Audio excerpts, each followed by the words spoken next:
Welcome back to the latest edition of the Live Dugout. We are now officially, a couple of days away from the Super 8 starting, and obviously there's a lot of excitement as far as the World Cup goes, because again, it's reaching that key part of the tournament, one that often can be both exciting and, if you're an Indian fan, nerve-wracking, because we know what happens in knockout stages. I'm not even trying to make a joke here. It just happens. We all know it. But before we get into what we are about to discuss, I'd say it's been a mix of both in the last 1 week, or rather 8 days. Ever since that Afghanistan-New Zealand match happened, I think things became from nerve-wracking to exciting. Oh yeah.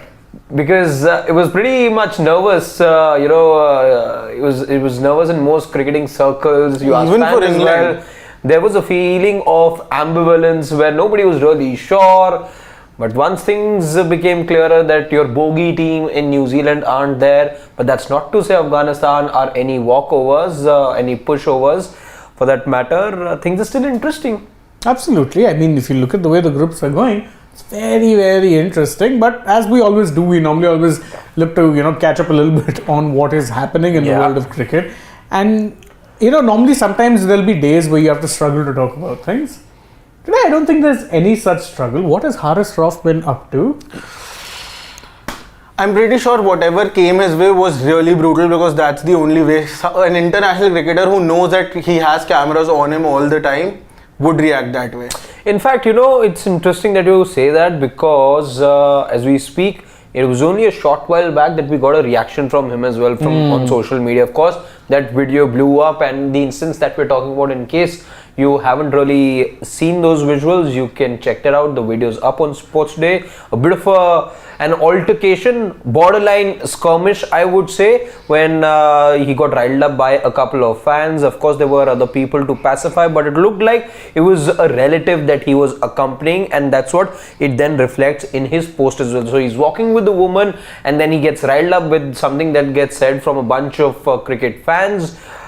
And then he gets riled up to the extent that he has to then walk up to them, and he almost had a skirmish, but it was borderline skirmish, I would say. It was a heated argument, an altercation to say the best, and to best describe it. And now his actions were being called into question. Everyone was getting after Haris Rauf. You don't always know the other side. Haris Rauf has now presented his case. We'll in fact do an elaborate video on that as well. But those comments, because I was just going through what he was said, very clearly he was saying that we take that as public figures, we take criticism, we take it from everyone, we take the we take the praise, we take the criticism, all the same way.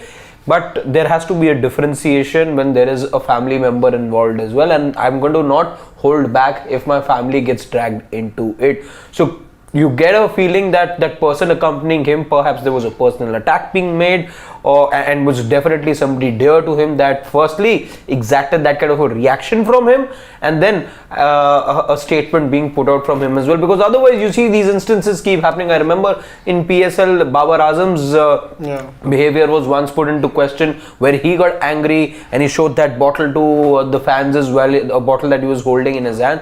Not like he put out a statement for that, but clearly here I think the situation sort of demanded that he put out a statement, because the video was probably being blown out of proportion. We still don't know what exactly happened over there, but what we can take at face value is what he says, that this was a personal attack on one of his family members. But we've also seen Gautam Gambhir react to personal comments earlier also, during that Legends game, if I'm not wrong, when he reacted. It was during the Asia Cup. Yeah, during the Asia. No. Remember in Sri Lanka, and the fans kind of provoked him. I was thinking of that instance when Shashwat began speaking, but it wasn't personal though. I remember what he said back then. He said they said abuses to India. Yes, those were comments which were incendiary in nature, that too towards India. But again, there's a different story, and there's different context to that as well, because there's only few journalists over there, as we did get to know then, and maybe there's something else that actually happened. But again, that's happened. Whatever had to happen has happened over there. But it's not the first time it's happening, right? If you're looking at it from purely the perspective of Pakistan cricketers, recent times you've seen a lot of them get very touchy with fans. You go back to, say, the Pakistan-England series. There you saw Babar once again. He actually had to tell fans, please push back. Because some of them were getting so eager that he felt a little, like they were getting in his personal space. And that was something that ended up going viral. Other instances, of course, Azam Khan being confronted by that fan after he got out for a golden duck. We could see that stare down he had. There was also that one fan who in my opinion, there was not very tasteful trolling of Shadab Khan. There was a lot of instances, and truth be told, I understand where it comes from. It's very much a product of the social media era we live in, whereby we'll end up sometimes saying things in jest, whether it be on videos or in comments, which may actually, end up hurting someone, or, let's just say getting to the point where feelings get affected, especially with something that's said a lot. And with a lot of these players, they end up getting, the brunt of it. I mean, we've seen how brutal, subcontinent fans can be, and I'm not even just specifying one. I think subcontinent fans in general are a different breed when it really comes down to being brutal on social media. And after a point, all of them, someone had to snap back. And I'm not saying that what they did was right, because again, they are public figures, so there's a decorum involved there. I'm just saying, after a point, you can only poke a bear so many times before it finally snaps back. And as fans, maybe you need to ask yourself the question, why is it that they are being this openly hostile? Why do you feel the need to go up to them and then personally make personal attacks? Yeah. And again, I don't know what was said, but I'm going to assume that whatever was said was something really bad, because he got really riled up. I think as fans, look, you do not own players. You do not have the rights to say whatever it is you want. I mean, basic human kindness doesn't get eliminated just because they're celebrities who make a lot of money. Yeah. That's all I'll say on this matter. It's often perceived, and it's wrong. And while we touch upon this topic, I'm just relieved Siddharth isn't here in this room. Fan behavior, dear God, no, I don't want to go down that road. Just being the devil's advocate here a little bit, I do understand that, personal comments anyways should not be made on anybody, especially on people who are serving the country. But just like somebody like a Haris Rauf, Azam Khan reacted. That's in the moment, that they could not control their anger. I feel the same way for the fans of Pakistan also. And a very early exit of the World Cup, back to back. Maybe they did. Maybe that fan did not mean to say what he did, but it's just the anger and the string of bad games and bad performances, especially by Haris Rauf, that actually provoked the fan to actually go after him. And no, he didn't even stop there. When Haris Rauf actually jumped and actually climbed down and was running after him, he was still going after him, and he was continuing to speak. So yeah, I don't know. I don't think there's anybody to blame here. Yeah, there's two sides to the story, and I think both sides could have reacted better. But if I'm going to hold anyone accountable here, it'll have to be the fan. Personal abuse is not on. Yeah. If Haris Rauf was going around and unprovokingly going around abusing Pakistan fans, I'd say the same, that personal abuse is not on. Bro, whatever it is you're doing, you may be frustrated at how fans are treating you. Don't go around doing that. Same applies here. This fan should not be going after. I mean, if you meet someone in public, what exactly are you going to get by trolling them? 10 seconds of social media clout. People will forget about it in a day or two when the other clout chaser ends up getting some form of attention. Forget about it. If you're meeting someone, if you're lucky enough to meet a public figure, say a nice thing or two, take a picture. It's the same during the Ashes also, when the Australian players visit. And we condemned that. It's the same, yeah. So, I don't know. See, I don't think it was for social media clout, the fan provoking him. I think it was just out of anger. That's what I think. Could be either. But you see, one thing to be understood over here is that, do fans have the right? In a way, yes, they're also stakeholders in the game. Let's be honest about it. If there weren't any fans in any sport, there'd be no sport. Fans are very much at the fulcrum of any sport. You pick it right now as well. The idea to take it to new shores has been so that you attract a sizable population of sporting fans. Americas is one place where sport is taken very seriously, and the fans are at the center of it. But does that get and this is where things get tricky.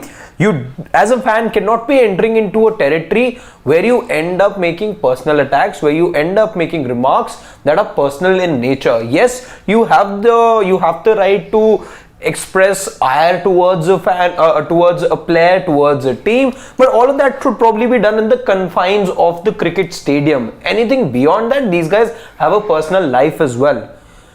You have to respect boundaries of there being professionalism and there being a personal life, and the fans must understand that as well. What's happening inside the camp is another story altogether. But in all of this, what this tells me is that this is not good times. Every day you're only getting to know, day after day. There aren't any more matches though.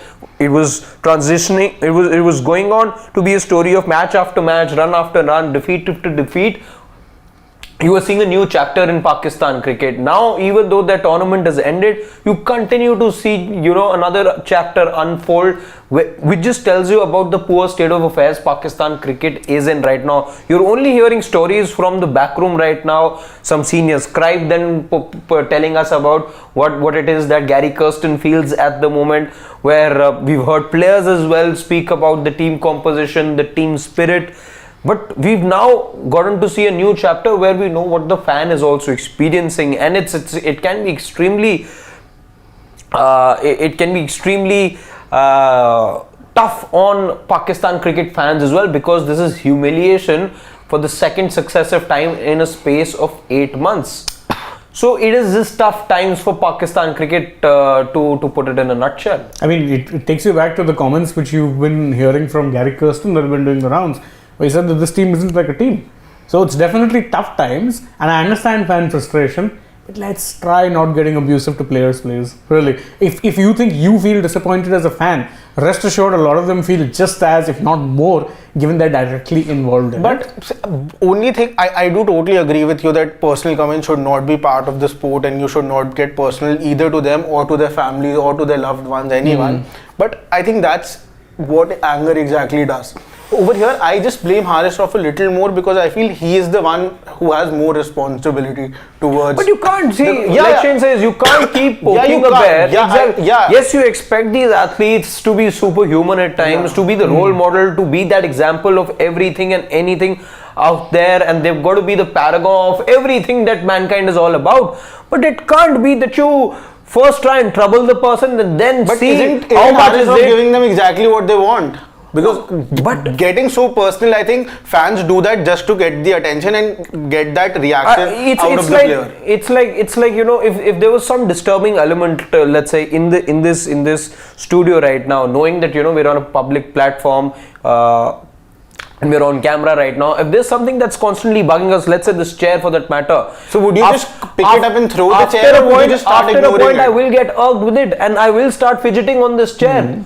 It will draw a reaction from me, as much as I'll probably try and avoid it because I'm on camera. But then it will draw a reaction from me. If there was a bee troubling me, after a point, I will probably snap at it as well. It could be anything. These are small examples, but these are, and if there's something personal being hurled at a player, after a point I do expect a reaction, because they're human after all, and it's not happening on the cricket field where I still expect them to hold their profession above what's being said to them. But outside the field of play, they've got a life as well. I can't be walking into the grocery store and somebody snap at me or say something personal at me. It's not going to work that way. Absolutely. Anyway, enough of, let's say, focusing on teams that aren't in the Super 8. Let's focus on the one team we really care about in the Super 8s. I'm of course talking about the Indian cricket team, and obviously we'll be getting updates from Barbados itself in a while, because Nikhil is going to be there and he's going to be bringing you what all is happening. We may potentially have a press conference today, or maybe that'll be tomorrow. See, there will definitely be one tomorrow. Yeah, but we've been having two more often than not during this World Cup. Yes, so the fact that they moved from one destination to the other, or one venue to the other, there could be one in terms of what's been happening. I don't really expect the head coach or the captain to be there, but one of those two could be there tomorrow. So one of the assistants could be there just to give us all an idea of what's happening in the Indian camp. Yes, of course, a couple of videos are out. They've been playing some volleyball. They've done some training as well. Nikhil did that video as well, telling you about how that training session did pan out to be. By the way, have we gotten to know what's up with Surya? Those visuals, by the way, are there on Sports Today. He got hit. I saw that one visual of him using the ice pack also, but I believe it was Just him getting hit for once and he was fine after that. That tends to happen a lot. I remember it happened even in the 2023 World Cup that we, there was a bit of trouble. I think it was in the middle of the tournament where he got hit, and that was at the time when Hardik had been ruled out. So you were really worried because you knew that to replace Hardik, you basically brought in both Shami and Sky. So I think whatever it is, I think it'll be okay. We've seen more often than not that players do tend to cop it a little bit in training, and sometimes that's okay. As long as no one is getting too injured. But in fact, I think ahead of the first match that India played, or maybe ahead of the Pakistan match, I think Rohit Sharma was also hit on his wrist somewhere. Yeah, this game, yeah. It was the Ireland game, if I'm not mistaken. It was the Ireland game. Yeah, he ended up getting it on the forearm. Twice. Yeah. So that there were obviously concerns, because also that was the first time you were playing in New York, and you were like, what is this pitch? So it tends to happen. I think No. It happened during practice. That Rohit got hit. Yes, because the wickets were the same set of the wickets that were 4 were used at the in the stadium and 6 at the practice venue. Right. So that obviously tells you everything you need to know as far as. You mentioned New York and what we're getting to see as far as the Super 8 stage is concerned. You see runs now. You see runs now, and that's in stark contrast to what you saw in New York, where getting to 100 seemed like a Herculean task, or 100 runs were made to look like 180, 190, 120 or 114, and even in the case of South Africa did prove to be match-winning totals in venues like St. Lucia and others that we'll talk about as well. Even Jamaica for that matter. Even Jamaica for that matter. It does look like you're past that stage where batters were put to test, and now maybe it's time for the bowlers to, play cricket the hard way now. Yeah, sharpen up their skills. I don't think it'll be, obviously it's not going to be as bad as the 250 wickets we were getting in IPL, but I think you'll see more. 200-ish.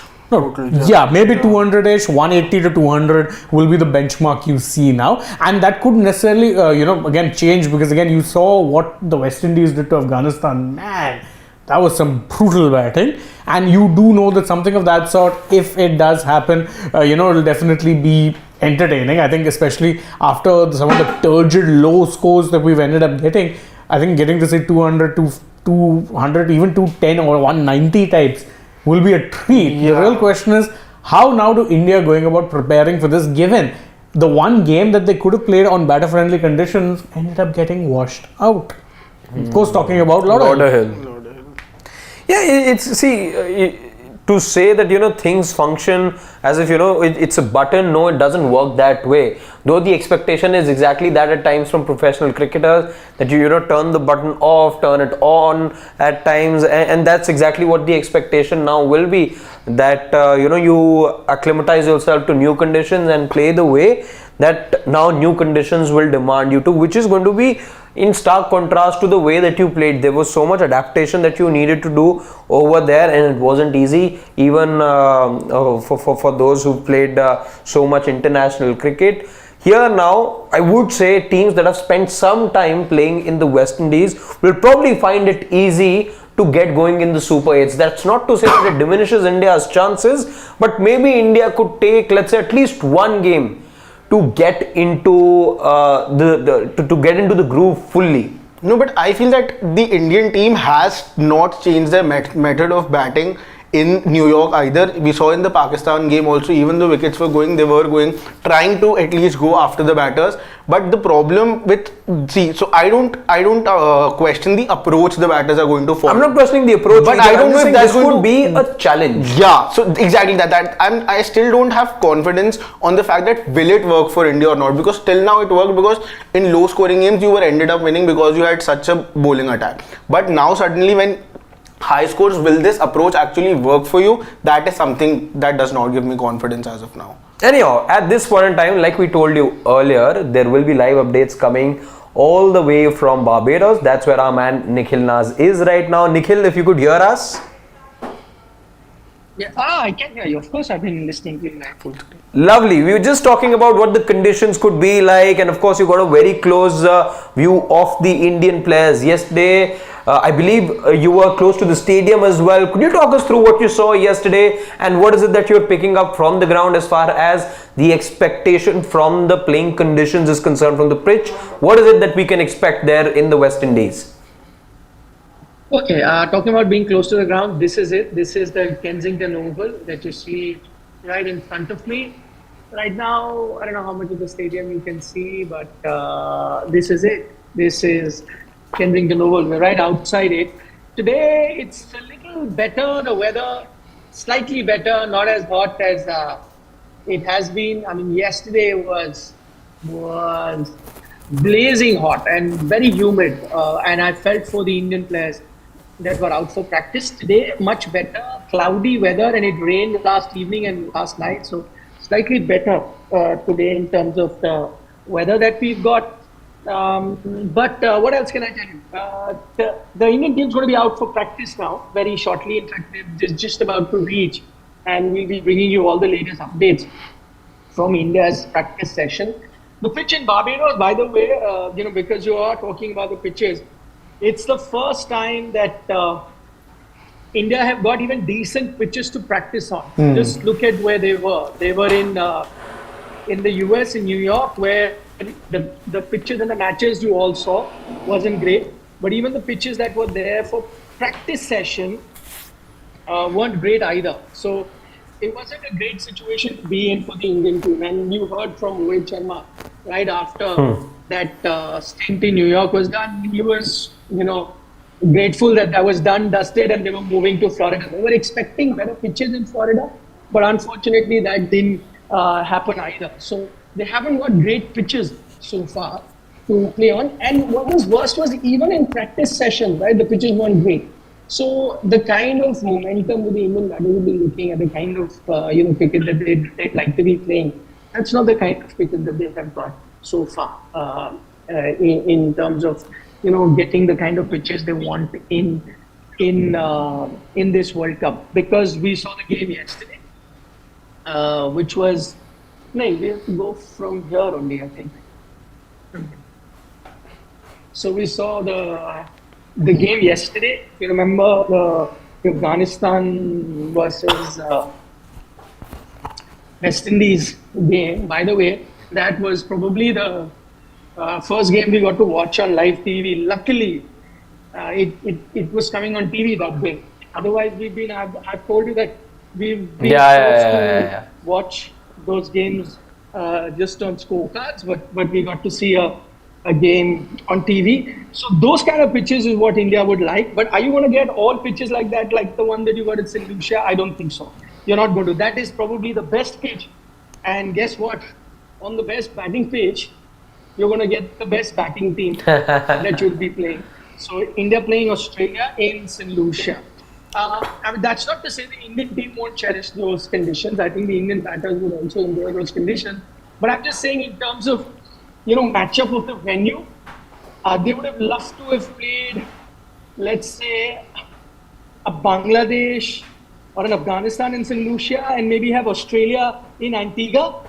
If it had turned out like that, I think that would have been the best thing for the Indian team. But that's not how it's turned out for the Indian. Let me show you now much closer to the stadium. This is the stadium, and just going to be heading inside. So in terms of that, luck of the draw, remember how it happened in the 50 over World Cup? Most games were like to India's liking. You played, a good fast bowling unit on a spin-friendly track, and you played a good spin unit on a good fast bowling batting track. It's exactly the opposite the way it's turned out. But I don't think that's something that the Indian team decided or wanted to do. I think it's just how it panned out for them this tournament. So it's not, as I said, but I think India would take it. Playing Australia, wherever it is, I know they are in good form, but remember they had a few hiccups in that same St. Lucia ground. They very well could have lost to Scotland, and I think the Indian team would take a lot of heart from that particular game that you saw. That was against Scotland versus Australia. In fact, even the last game, if you look at the kind of performance that was shown by the West Indies team, say if you are a Rohit Sharma, say if you're a Shivam Dube, even a Virat Kohli, you would want pitches like that, because at the end of the day, those pitches will give you some sort of form. But here's also a reminder not all pitches are going to be like that. Huh? So I know we are talking about good pitches in the West Indies. That's a very relative thing. So you're only getting good pitches compared to the rubbish that was offered in the USA. So you're only getting slightly better pitches.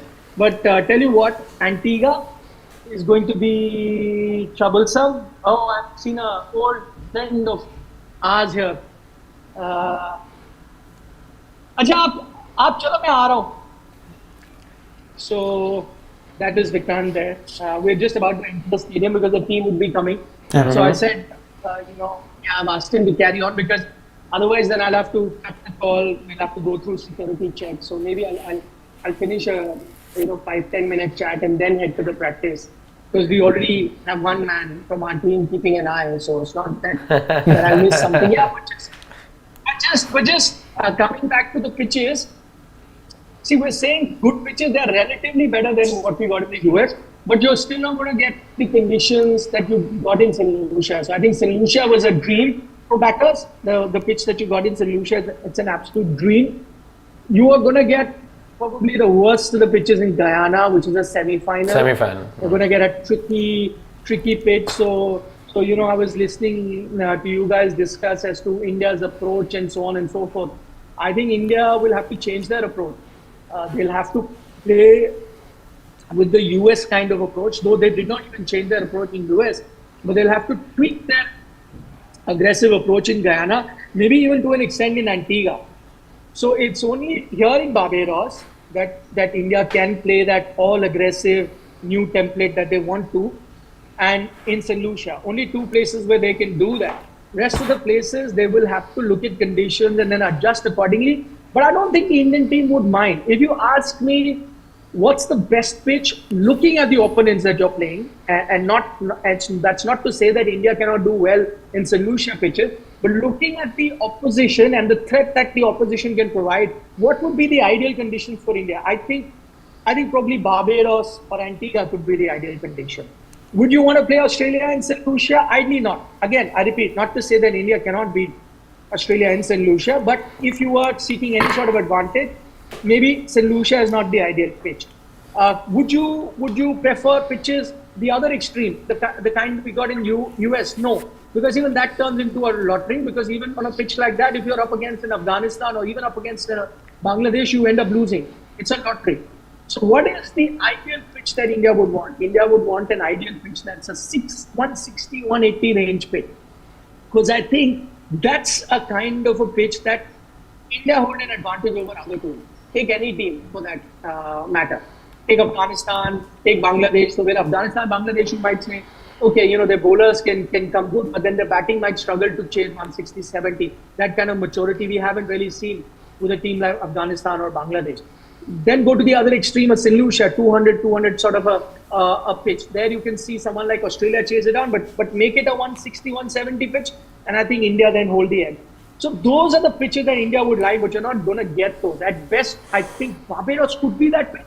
Antigua could be that pitch, but you're going to get two other extremes in St. Lucia, outstanding pitch, and Guyana, a very sluggish pitch. History says that in Guyana, even 130 odd sometimes is turned into a winning score. So those are the pitches that are on offer. But overall, if I look at pitches as from St. Lucia to Guyana, the two extreme, I still think India would be much happier. And these conditions are going to suit the Indian team much more than all other teams that have made up. I don't think this is to the liking of a team like England. These kind of pitches, I don't think these are pitches to the extreme liking of Australia.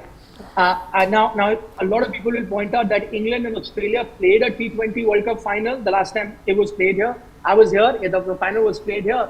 But I remember those pitches are slightly different. And the kind of T20 cricket that was being played was very different. I think today we're sitting 14 years later, same format, same tournament, but very different pitches. So I think a lot has changed since then. But overall, if out of all the 8 teams that have qualified, if you were to ask me, the team that would be the happiest playing in the Caribbean with the kind of conditions we are getting, repeat, not all conditions are same, but if I was to take a median, if I was to take an average, looking at all other teams, I think at the moment, India would be the happiest out of the lot. I don't know what you guys think. I reckon India would be pretty happy with these kind of conditions. So, I wanted to ask, don't you think that India playing the semi-final in Guyana would be an advantage for India itself? Because India's bowling is what I feel that can dominate the other side. We have also defended against Pakistan. The Indian bowling actually went on to defend 120 on such a wicket. So, playing in Guyana, if you end up playing a West Indies or South Africa in the semi-final, I think don't you think that India's bowler would have that little edge to actually come out the stronger side? 100%, 100%. I feel if you are playing, see, you could play West Indies, you could play England, you could play South Africa, it could be any one of those teams, right? I'm not taking US, I know as well as they've been in this tournament, but you're looking at practically these three teams that reach it. In Guyana, pick any team, pick all these three teams. Who starts as the favorite? India, clearly, in Guyana.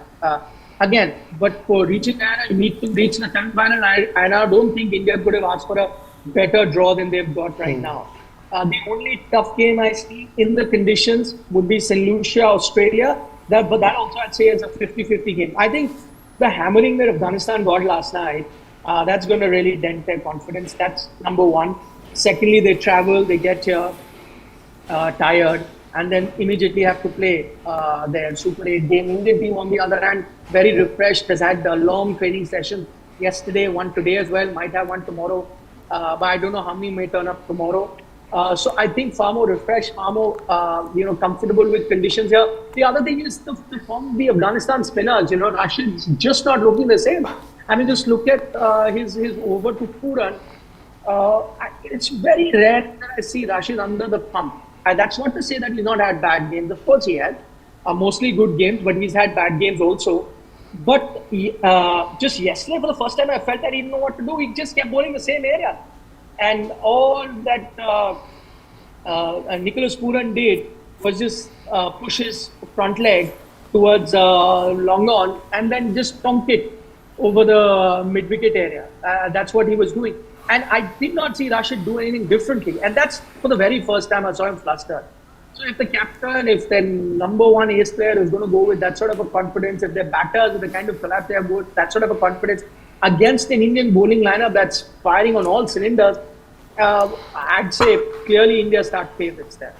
Then again, against Bangladesh, they've always had the hood over them, even in great position. Somehow Bangladesh find a way to lose against India. I don't know whether it's the pressure of playing India, whether it's excess baggage that they carry, and you're playing them in Antigua, where I think the Indian batters might cope better in conditions there.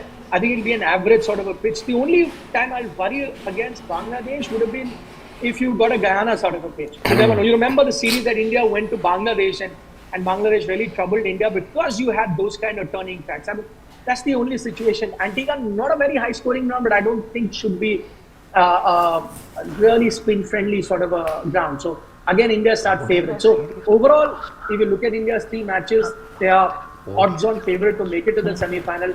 Then you're playing the semis in Guyana. So looking pretty good for India at the moment. Right, yeah, Nikhil, the other thing being, and this is something that interests the fans a lot more. While there's been a lot of, talk about the pitch, the other thing that's dominating the chatter amongst the fans, I was going through some of the comments on social media, is the inclusion of Kuldeep Yadav. Now that's the big concern for the Indian team, because so much is being said about Kuldeep, even though we've not seen him feature in any of the 3 games that India have played so far. But when a Stephen Fleming talks about the inclusion of him, when other players, former cricketers, now turned pundits, talk about how Kuldeep could be the X factor, now that changes the narrative for the Indian team. Now, while everything looks settled and rosy on the outside, if you have to look at a change in composition, that does come at its own cost as well. Whether you reduce a batter and then bring in Kuldeep, you reduce a pacer, then bring in Kuldeep. But what is the sense on the ground? Is there something that you're able to pick up? Any indication from, let's say, the practice session you saw as well? Were you able to pick anything which hints at Kuldeep being a starter as far as India's game against Afghanistan is concerned? A good question. So yeah, that has been the biggest talk here. Kuldeep Yadav, more than anyone else. I know, there are Rinku fans, there are Sanju Samson fans, all of that we know of. And while that chatter always continues, I think the biggest talking point in terms of 11 has been Kuldeep. And truth be told, I think the one that is most likely to make it into the 11, the first one to make it to the 11 of the Indian team, I think would be Kuldeep Yadav. I think Kuldeep would be the first guy who gets in. If you ask me now, do I see Kuldeep play a game in this World Cup? Short answer, yes, I do. I do see him. How they play him, I think it's going to be $1 million question. How they draft him into the team. There are a few ways of looking at it. One, you could drop a batter. And I think the one that is most likely then to be dropped would be a Shivam Dube. I know he had a good knock the last game. Helped India win that game that they played against the US, played a crucial knock there. And then the second thing that goes in Dube's favor is that now you start getting conditions that kind of are in Dube's favor. So those two things you would say, maybe to continue with Dube. But if you really need a wicket taker to come into the team, you'll have to look at a Kuldeep Yadav. So only two ways he makes it. Either Dube goes out, a bit low on confidence at the moment. So you reduce a batter, have your batting till number 7, which isn't a bad idea. I don't think it's a bad idea to have batting till 7 if you're playing in Barbados or expected to be a good batting pitch. So then you can sacrifice. Would you need batting till 8? Maybe not. That's one way. Then in Nusha also you could play with 7 batters. You could do that by drafting him in. The other way that Kuldeep makes it, or two other ways. One, you drop a spinner between Jadeja, Akshar, and that's the least likely option. I don't think, despite the not great form that Jadeja has shown here, I don't see the Indian team take that chance, and Akshar also not going out. And the kind of indication that I've got with Akshar bowling and batting in the nets, he's definitely playing. So is Jadeja. So they both are definitely going to be playing. So what's your other option? And the other option is you drop a fast bowler and bring a Kuldeep in. Would you do it in Barbados? Maybe not. Would I do it in Antigua? Maybe yes. And then in that situation, who's going to be that fast bowler that goes out? Most likely would be Siraj. So if you ask me, I think the kind of talk within the Indian camp that if you bring in that extra spinner on a pitch where you may need that extra spinner, you could look at dropping a Siraj and then bringing a Kuldeep Yadav. That's the only option. But if you ask my personal opinion, I don't see the Indian team drop even one pacer. So they most likely on most games will play 3 pacers and a Hardik Pandya. I'll tell you why. Because especially in these big scoring rounds that you might have in Barbados and then followed that up with St. Lucia, leave Antigua aside. Because in those pitches, your fast bowlers can be used at any stage of the game. Maybe the start in the power play, in the middle overs and the death. Whereas spinners are limited. Spinners are only limited in the middle overs, and that too if you're playing an Akshar and a Jadeja, who anyway are not getting their full quota of 4 overs, can you afford to get in even a Kuldeep? I doubt it. So if you ask me, in any situation, maybe barring Antigua, and even there it seems unlikely that India is playing 3 spinners at all. I don't see India play 3 spinners. Only way a Kuldeep comes in, if a fast bowler goes out, then he does, but I don't see them dropping. So practically then the only way Kuldeep comes in is if a spinner goes out between a Jadeja or an Akshar, or a batter goes out to accommodate him. That's the only way he fits in. But otherwise, I don't see them go veer away from from those 3 fast bowlers plus Hardik. I think they're going to pretty much play all the games from here on. No, but the only thing that sort of goes against that logic is what Rohit Sharma said at that press conference. It takes me back to the 2nd of May when, while addressing the press, I remember he insisted that it was his decision to have a fourth spinner in the side. That's why the inclusion of a Yuzi Chahal, which looked very unlikely. So don't you think there was and you remember there was a follow-up question as well to Rohit, and he said that I'm going to reveal all my cards when I go to the West Indies. Clearly there was planning that happened for the West Indies, and we've got those indications in subsequent press conferences as well that India are going to be looking at the West Indies leg of the T20 World Cup differently to what or how things panned out in the United States. Isn't that a huge indicator then, or was the Indian captain perhaps just playing some mind games a couple of months back, which is fair. Captains do that at times. No. I don't think it was a question of mind games. You came up with an idea of how the pitches are going to be, and I think that was based on India's experience of having played in the West Indies. So I don't think he was wrong. In fact, Rohit has been spot on with his captaincy decisions as well as his team selection. I think he's bang on. And I think they've taken them as a buffer. See, at the moment, the way it looks like, and I've been keeping a close eye on the team. I think Yuzi, let's take the 4 spinners that you got. Yuzi is far away from getting a chance to play in the 11, right? So that's that. Now that leaves you with 3. Kuldeep, as I said, if I see India make any change into the 11, before a Yashasvi, before a Sanju, before Rinku is not even part of the squad, but before any of that was to happen, I think the first change, or if any change they will make, will be a Kuldeep coming in. So I think he's the closest to making it to the 11, but I agree. But if Kuldeep does make it, and I do see him probably play a game or two, how does he come in? So as I mentioned those 3 scenarios earlier, you drop a batter, you drop one of the 2 spinners, or you drop a fast bowler. There are only 3 options based on which Kuldeep comes in. And just to zero that down, do you drop a fast bowler? That I see as the least possible option. Least possible. I don't think they're going to drop a fast bowler. You will need 4 fast bowlers to bowl in different situations. So I don't see that happening. That leaves you with only 2 options. 1, drop a batter, or 2, drop a spinner. So if you want batting till 8, you drop a Jadeja, bring in a Kuldeep, then you're fine. But then you sacrifice on your batting, it's gone till number 7. But then you get a better spinner coming in. Or 2, you drop a batter, keep a Jadeja, keep a Kuldeep, and bring and keep a Akshar, and then have those 3 fast bowlers. But then I think that you've got too many bowlers. 4 plus 3, 7 bowlers you've gone with, and you're sacrificing a batter. I don't think that gets the balance right. So if you ask me, the most likely option for India to draft a Kuldeep in would be to drop a spinner between Akshar and Jadeja and bring Kuldeep. That's the closest I feel to keeping the balance, to keeping the resources that you would need going ahead in this tournament. That seems the most likely option. It may happen. Who knows? You know, they may, like on a good pitch, say, okay, we won't need batting till 8. Let's get a spinner who, even on a flat track, can get us wickets. So you bring in a Kuldeep for a Jadeja. Possible.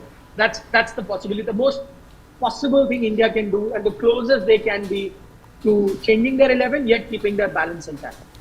Someone, so we are not talking about is a Yashasvi Jaiswal. I think he was the first person who actually started that new template, if you call that. He was that one who actually started playing with that template, and after that everyone started playing with that. He's currently not in the 11. Moving ahead, don't you think that he would be a key player for the Indian side, because he's somebody I feel we haven't seen him in a big game till now, but don't you think that in a big game he is somebody who could come out and play cricket freely, and then you have a Rohit and Virat who can actually like anchor the innings, like we talked about the fact that Guyana could be the ground where a small total would be chased. So in that fact, then you could get a Yashasvi Jaiswal in place of a Dubey, and like you have mentioned previously also that you don't see any pacer getting dropped. So to accommodate a Kuldeep Yadav, you get rid, take us one spinner out of either Akshar or Jadeja, get Kuldeep in, and then get Yashasvi in place of Dubey. So in that case, you don't even compromise your batting lineup. No, you do. No, so the same thing. Dubey is gone, so batter gone, a Yashasvi coming in. So your batting is the same. Yeah. Would India do it? I don't think so. So see, the issue is I don't think they will, because I think you have a problem of plenty when it comes to top order batter. Your issue is of a lower order dasher is what you're looking at, not a top order batter. So for top order, are they moving away from a Virat Rohit partnership? No, they're not. So how do you fit a Yashasvi in? That's not going to happen. You ask me personally, I always saw Yashasvi play. He's the one who set that template. That's one. I don't think they're going to do it. And I think the role that they would want for a Dubey is to be batting lower down the order and do that for India. And that's a role very restricted only to, let's say, a Hardik or a Dubey. Only 2 batters, I think, who would be giving that. Because even Pant now is a top order batter. So is Rohit, Virat, Sky also a top order. So this is a role. So you would need certain batters to play that role. You only have those 2. So I don't think Yashasvi comes in on that front. Secondly, it's not to say that Yashasvi is out of their mind, because I saw Yashasvi practice yesterday and Rohit Sharma was keeping a very close eye on him, which is an indication to me that he is keen to have Yashasvi at some point. Not immediately, at some point, if he was to change. But do I see him come in right now? No. I think the only way he comes in if some issue arises, whether in terms of form of a player, where they remove Dubey, who just doesn't get runs maybe next 2 games, and then bring in Yashasvi for the Australia game and then change that combination. That's the only way he comes in. Not now. I don't see them bringing him now. I must also add, he did not look his fluid best in the nets, Yashasvi. I did see him, was troubled a bit by a few, pacers in the net. So is not looking as his fluent best. But again, having said that, I've always said I don't read much into the net. Some people don't look great in the net; they perform exceedingly well in the middle, or it's vice versa. Some look outstanding, and the sound of the ball hitting the bat is like, wow, he's going to smash it. Come match day and doesn't get to run. So I'm not taking that. I'm just letting you know all the things that I've observed. So I don't think he's immediately coming. As I said earlier, I repeat, the one that I see the first change India is likely going to make, if none of it is injury forced. I'm just saying purely on cricketing merit. If someone gets injured and a batter comes in, I don't know. But the one that they're most likely to make is going to be a Kuldeep Yadav. I think that will be the first change you'll see India make in the 11, more than Yashasvi or Sanju or anyone else. But just a question that I would also want to ask: how long do you think is Dubey going to get chances more? Because like you mentioned, if you see Yashasvi Jaiswal coming in the side, that is in the Australia game itself after 2 more bad outings for Shivam Dubey. So wouldn't be it too late, just a game before the semi-final, to actually change your opening combination? Because if Yashasvi Jaiswal comes, the only way he would come in is that somebody, either of a Rohit or Virat, come at number 3. So then Yashasvi would open. So wouldn't that be too late to actually change the combination, and wouldn't that actually show a little bit of panic in those senses just one game before the semi-final if you change the combination? Would it be late to change the combination? Maybe, maybe not. But you tell me, Shashwat, how do you drop a player who got you crucial runs in the last game? You can't. He came for the press conference. The Indian team sent him to address the press conference, and usually it's one of the performer of the match who comes to address the press conference. That's one. Secondly, till now he was playing in the worst possible conditions for his batting style. The worst. So now as soon as you reach a place where the pitches might suit his batting style, you drop him. I again, would not make sense. I'm not saying that. I think I agree on that front that the first person from the batting lineup you can think of dropping will be Dubey, no doubt. I think that he's been not in out best of his rhythm. That confidence level is a bit low. You can really do that. I think the first person to drop from the batting lineup would be him. But have you reached the stage of dropping a batter? I don't think so. I think the other thing you've noticed with Rohit is that he likes to give everyone a long rope and allow them some time, to play. And at this situation where you've been undefeated so far, I don't think you drop him now. Yes, maybe 2 other games of non-performance. That's where you drop it, whether it's too late, but that's the nature of international cricket. Nowadays, you find players, just have to, some have to just step in directly at a final or a semi-final, and they perform.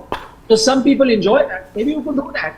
Again, all international players, right? They may not have played a game or year or 2, but they play so much of cricket all year round and have played in so many different situations, that I don't think it's going to be really alien sort of conditions for them. You bring a top-level player straight in the semis, could turn out to be man of the match. We've seen players do that in the past. So I don't think that they're going to make a change just on that fact that, we are doubtful about him.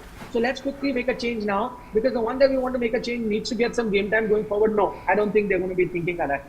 I think they're going to only drop him once they reach the end of their patient levels with him and think, now we have to make a change. So, and I don't see that happening at least the next 2 games. Yeah. 2 questions, Nikhil. We understand there's a shortage of time as well right now. You've given us plenty of your time and you got the training session to catch up on. But 2 questions, you can choose which one to answer, both coming from family members. Piyush Nandre asking, can we borrow Maxwell for the Super 8s? That's the first question. The second one coming from Bad Boys. He says, why doesn't Rohit value spinners much? Neither in Mumbai Indians does he play spinners properly. He used to play Krunal only. WTC final, he removed Ashwin. Now World Cup, he sidelined the Kulcha duo. See, again, I'm not getting back into... See, first thing, Rohit Sharma is a captain. What is it that he desires most at the moment? He desires a trophy, right? He has lost a final of the 2019-50 over World Cup. The one thing that he needs right now is this trophy. Let me give you a bit of a background. You know that the earlier selection committee had kind of decided to move away from a Virat Kohli, Rohit Sharma, right?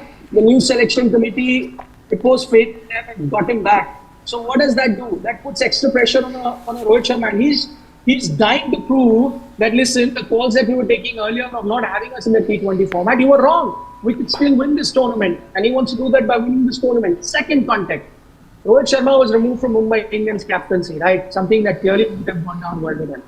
he must be itching to win this tournament and show everyone that what they missed out on. They thought that he was done and dusted, past his prime, over, finish, finito, whatever, and look what I've done. So I think personally, while every player wants to win, I think Rohit would be extra charged up because of things that have transpired in the recent past. So now, when you're in a situation like that, would you have your personal biases take over that, oh, I'm not going to play a spinner, you want to win, and on a best possible condition or the best possible way you're going to be playing. I think the only reason a Kuldeep or a Yuzi is not playing, and I think Kuldeep is ahead in the pecking order, is because of your batting. See, you're not as blessed as West Indies, where you have, I think, Akil Hussain at number 10 or something, right? So imagine that kind of a batting lineup, where all of them are all-rounders. All of them are all-rounders. They can bowl, they can bat. So then you can fit in your bowler. India is struggling in today's day and age where teams are batting till 9, 10. You're batting finishing at 7, and that too, Jadeja being at 7. Would that inspire confidence? No. So you have to fill your batting lineup. The only way you can do it is by having a Hardik, a Jadeja, and an Akshar. And once you do that, how is it that you're not going to have 3 fast bowlers? Which team is playing without 3 fast bowlers? Tell me. Which team is playing with only 2 fast bowlers? Right? So it's not happening. And you saw what happened to the spinners yesterday on a good batting track. Afghanistan boasts of the best spinners that they have. See what happened, to the spinners. It was, I think, a Gulbadin who did decently okay. It was a medium pacer, in those kind of conditions. Everyone else. So in tougher conditions where the ball is getting thrown, you are going to rely on pacers to do the job. Maybe have a spinner or 2. And if those spinners can be all-rounders. So I understand. If I was to make an 11, I would want to Kuldeep. But how do I fit him in? The only way I said, and I'd be daring enough, but I'm sure, I look things differently than Rohit does. I probably would drop a Jadeja, bring a Kuldeep in these pitches and say, okay, my 7 batters do the job. Do the job for me. I may have to tweak my, aggressive approach a bit, but I think that can work. Maybe to an extent, Barbados may work in Antigua too. Tweak that a bit, and then give a little bit more responsibility to the batters. Then you'll have to change your batting template slightly. But that's been an area where India have lost. And I think once bitten, twice shy. He's seen that happen. So he now wants everyone to play attacking cricket. And if you're playing attacking cricket, you need batting till 8. So those are the problems that you're facing right now. How do you fix that? There's no way. So I don't think there's a personal bias. Which captain would want to play a Kuldeep, a wicket-taking bowler? He's finding it tough right now. So that's the second question. What was the first question? Sorry, Piyush Nandre asked. Piyush Nandre with a rather cheeky question. He was asking if we can get Maxwell just for the Super 8s. Can get what? Glenn Maxwell. Maxwell for the Super 8s. He wants India to borrow Maxwell. Yeah. That can't happen. It's not the IPL. Yeah, it's not the IPL. Even then, you might not want him. Anyone would want Yeah, him. he's inconsistent. Yeah, it's a lottery. We can win your match or destroy it, lose your match too. Anyhow, Nikhil, we look forward to your report. I believe you've got the training session to catch up on. We look forward. I could not join you guys. Usually I sometimes try and join you from the car, but I could not today because I was driving. The taxis here are so expensive and so hard to find that I've rented a car. Lovely. So I was driving, and only once I reach my destination can I join. So once I reach the destination, I thought I'll join the chat. Yeah, you guys take care. I'm heading into the practice. Kensington Oval right behind me. After the practice is done, I'll do a detailed video as I always do about India's practice session. Absolutely. All right. Okay. Let's just see what some of our family members have to say. We've been able to take a few of the questions. Yeah. Let's try and answer some of the others that we see as well. Anshul says that he disagrees with all of us. In these West Indies conditions, Indian bowlers will always be in the game. You won't get the pitches you had in Adelaide. The bowlers will always have an impact. But what it tells you is that there's some unsurety or uncertainty as to what kind of pitches you get. You may get great batting pitches. You may very well end up getting slightly sluggish ones. So I think it's really going to be a case of taking it day by day. Yeah. That's simple. Horses for courses. Exactly. Piyush Nandre says that if I would be captain, I'd replace Dubey with Kuldeep. I have full faith in Akshar and Jadeja's batting, especially in these conditions, and I'd go with three spinners. Piyush, I think I would also probably go for that. not been very overwhelmed, let's say, with what Dubey has offered me. And again, but that's But just I'd give personal him one more opinion. game. That's just a Personal opinion, yeah. Personal opinion, I'm giving him one more game because it's these conditions in the West Indies for which I brought him. I didn't bring him for those conditions in New York, which by the way, you brought nobody in for. It just turned out to be of massive disadvantage for somebody like him, where he had to face pace bowlers much more. And we know, you look at his strike rate comparison as well, he strikes at a much higher rate against spinners than against the pacers. Absolutely. No, but I would if he plays even one more game from here and then you have to replace him, then I personally wouldn't get a Yashasvi Jaiswal then, because then that certainly will replace. Yashasvi, I don't think is part of the conversation. Then right I think now. it would be Sanju Samson who would be replacing him. Then I think it would be the end of the road for Yashasvi. For some reason, I don't see Yashasvi being. And it's surprising that two players who were like the flag bearers of a T20 team, Yashasvi and Rinku Singh, both of them, one is not in the squad and one is not in the 11. Yeah, it's a bit of a This is shame, what but it it is what it is. Sarchandra says that the toss will play a role with the Super 8, or he's asking, will it play? Because all matches have been night matches in Barbados so far. This one, though, will be a day game, and if in his opinion makes Kuldeep walk into the 11, and we should trust Hardik as the third seamer. Yeah. I think the team doesn't, because that's why you had a Dubey, in case you needed an over here or there. But Dubey so far with the ball, 1 over 11 runs, hasn't really, let's say, given a lot of indications. Go all the way down. We can take a couple more and call it a night. Let's see. GGK says that I'd replace Virat with Jaiswal. Siraj and Arshdeep have more runs than Virat in this World Cup. Yeesh. That's a bit of a funny way. That had to be done a few months back. If it had to be done. Anurag also says that I know it won't happen, but Rohit must be dropped from the team. Anurag, I don't see that happening. I don't think so. That also had to happen a few months back. Yeah, it's funny. It's funny that these ones get mentioned in this regard, Yeah. but We anyway. get the sentiment. We all thought. Save that for later. Those sentiments, perhaps. Perhaps. But for now, like we always say, let's just back the team. That's what they say. Once the team is out, you back them. You see where they go, and yeah, then we'll see what happens. Absolutely. For now, they've done their bit. They've marched into the Super 8s. Group toppers, they face Bangladesh, Afghanistan, Australia. Let's see how it goes and what it is that the Indian team can get out of the Caribbean now. 3 wins out of 3 in the United States, and that was the first leg. The second leg begins in about 2 days' time for the Indian team. For now, we'll take your leave. Thank you so much for joining us here on the live dugout. We'll be looking forward to having more chats with you as the tournament wears on. But for now, Shashwat Balla, Shane Dias, Harshit Ahuja signing off for Sports Day. Good night, Nandri, Shubhratri, Shabba Khair, Eat your vegetables and don't trouble your mother. Shashwat was waiting to say that. And bye-bye. Bye-bye.